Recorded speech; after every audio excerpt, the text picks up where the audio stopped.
सभेचे उमेदवार सुद्धा जास्तीत जास्त मताने निवडून यावं असं सुद्धा साकडं कुणकेश्वराच्या चरणी घातलेलं आहे. नेमकं कोणाचं नाव घेतलं यावेळी?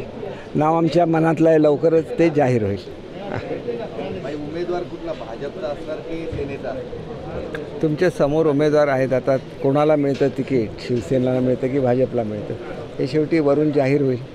ज्यांच्या वाटेला येईल ते 100% निवडून येणार.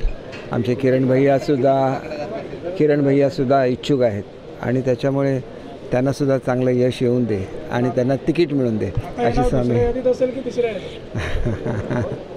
हे बघा, शेवटी असं असतं की ज्याला युती असते त्याला प्रत्येक पक्ष मागत असतो तिकीट, आणि त्याच्यामुळे जोपर्यंत तिकीट जाहीर होत नाही तोपर्यंत ही चर्चा होत राहते. त्यांना कोणीही कमी लेखत नाही. त्यांचा काहीतरी गैरसमज झाला असावा की त्यांना कमी लेखतात म्हणून.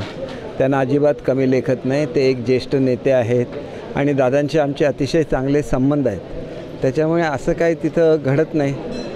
शेवटी असं होतं की सत्ता ही एकनाथ शिंदेनी जे काही घडवलं त्याच्यामुळे सत्ता आली, ही वस्तुस्थिती आहे. आणि त्याच्यामुळे ही सत्ता ही पूर्वीसुद्धा एकदा दादांनी ज्या वेळेला शपथ घेतली त्यावेळेला येऊ शकली असते, परंतु त्यावेळेला ते होऊ शकलं नाही.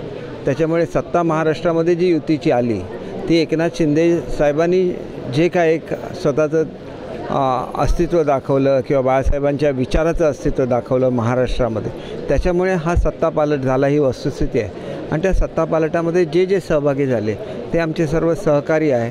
आम्ही त्यांचा मान ठेवतो आणि आम्ही त्यांना योग्य तो मान आतापर्यंत देत आलो, पुढे सुद्धा देत राहणार. हे बघा, शेवटी युती ही मजबूत असते. त्याला कोण कोणाच्या चिन्हावर लढलं ह्याला फार महत्त्व नसतं.